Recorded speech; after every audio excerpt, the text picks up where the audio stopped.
Hello, aujourd'hui on se retrouve dans un petit tuto, vous l'aurez deviné aujourd'hui.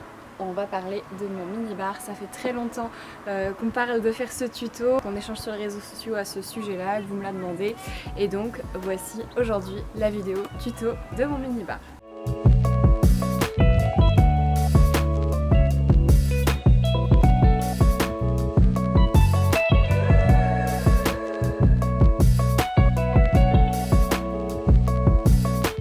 Donc la première étape, ça a été de trouver déjà des palettes. C'est pas facile, donc on voulait des palettes Europe. On a réussi à en avoir, ça n'a pas été une chose simple. Donc il nous fallait exactement 4 palettes Europe pour faire ce minibar. Et dans un premier temps, on a du coup placé les palettes pour voir à peu près comment on voulait faire, comment on voulait les mettre par rapport à comment elles étaient abîmées, parce que certaines étaient plus abîmées que d'autres. Le devant du minibar, les palettes elles étaient vraiment intactes, mais sur le côté j'ai dû faire un gros travail de ponçage, etc. pour les récupérer parce qu'elles étaient genre toutes grises. Une fois qu'on a vu à peu près comment on voulait faire, on est venu couper les coins des palettes. Vous savez, il y a des gros blocs, on voit un petit peu ici, et il y en a aussi sur les coins. On voulait pas forcément que ça se voit, donc on est venu en fait faire une sorte d'entaille. On a défait le bloc en bois compressé si vous voulez, et on a coupé la sorte de montant pour en fait l'enlever et que ça puisse venir se jointer assez facilement et qu'on voit pas ce gros bloc ici marqué pale dépassé. Donc ça c'était la deuxième étape. Donc au niveau des palettes, de comment on les a placées, on en a mis une devant dans la largeur, on en a une entière dans la largeur sur le côté et une demi dans la largeur sur ce côté-ci pour pouvoir avoir un accès plus rapide. Et ensuite en fait on a rajouté encore un autre bout de la palette en plus dont je vous parlais, juste ici au dessus, donc ici et sur ce côté-ci, donc ça arrive à peu près à hauteur de coude et que vous puissiez vous accouder en fait sur le bas.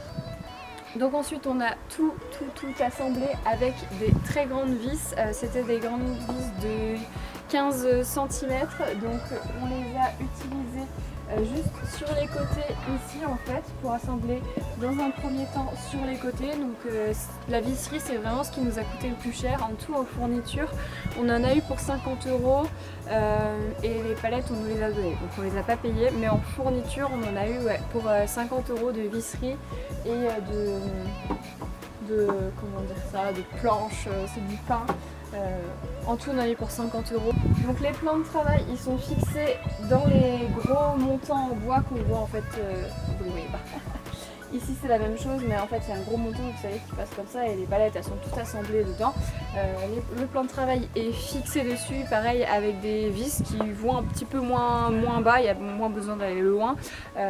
Mais du coup elles sont fixées comme ça. Et ensuite on a rajouté du coup la partie haute.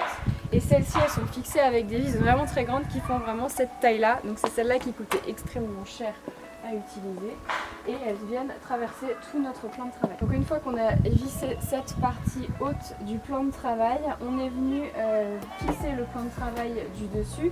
Donc il y a une vis, je crois, une ici, une au milieu, une sur le côté, et surtout donc de ce côté là, comme je vous disais, il y a un plan de travail à l'intérieur mais pas sur l'autre côté, l'extension du minibar. Donc il a fallu compenser en mettant des petits tasseaux de bois pour qu'il y ait le même écart partout. Moi je tenais vraiment à avoir cet écart régulier sur toute la hauteur du minibar. Donc une fois que ça s'est été fait, il y a eu une longue pause entre le moment où on a fini en fait toute cette partie. On n'avait pas fait ça dans un premier temps, même si j'avais dans l'idée de faire ma petite pancarte, la galette des minots. On l'a pas fait tout de suite, il y a eu une très longue pause. J'ai dans un premier temps poncé toutes les palettes, j'aurais peut-être dû le faire avant. J'avoue, ça aurait été beaucoup plus pratique. J'ai commencé à la main, puis on a investi dans une ponceuse parce que le travail était vraiment beaucoup trop long. Au début, je voulais les lazurer. D'ailleurs, il y a toujours le test de lasure ici sur le côté qu'il faut que je ponce parce que c'est très moche. Mais j'arrivais pas à trouver une teinte qui me plaisait. En fait, je pense qu'il aurait fallu une lasure incolore. Mais pour vous dire, vu le prix de la lasure, je sais que les palettes sont faites normalement pour résister à l'eau, etc. Donc écoutez, ça va rester naturel comme ça. Et puis je poncerai un petit peu de temps en temps si ça regrise un petit peu trop. On a eu un petit souci au début quand on a eu le plan de travail. En fait, vous n'allez pas voir, mais c'est du pain. Donc en fait, juste ici, il s'était vraiment, en fait, complètement écarté. De là, c'était complètement écarté. Et on a dû trouver un petit système. On avait mis en fait des serre-joints avec des planches pour essayer de le remettre droit, parce que le bois avec l'humidité avait travaillé. Et finalement, ça s'est complètement remis en place. Et surtout on a mis en place un système d'équerre. Donc en fait ici, ici et ici, donc à 3 points, vous avez des équerres. Donc on en a vers le mur, dans ce sens-ci.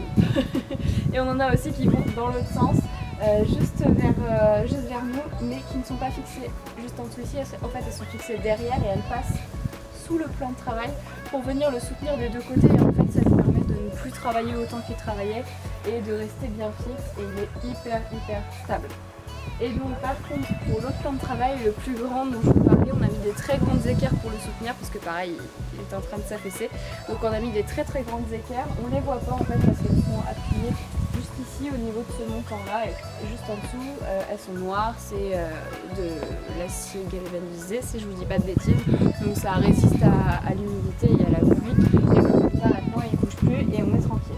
Et donc au mois de, que je vous dise pas de bêtises, vu que j'ai dû faire ça vers le mois de juin-juillet, vraiment pas tout de suite après, on a mis en place la petite structure avec le panneau. Donc on a acheté un petit assaut carré, je ne saurais pas vous dire quelle taille il fait, ça fait à peu près une phalange et demie, un petit assaut qu'on a mis en place avec un petit panneau. Donc pour confectionner le panneau, j'ai récupéré des lattes de palettes que j'ai poncées et qu'on a assemblées. Je vous montrerai derrière dans une petite vidéo en insert.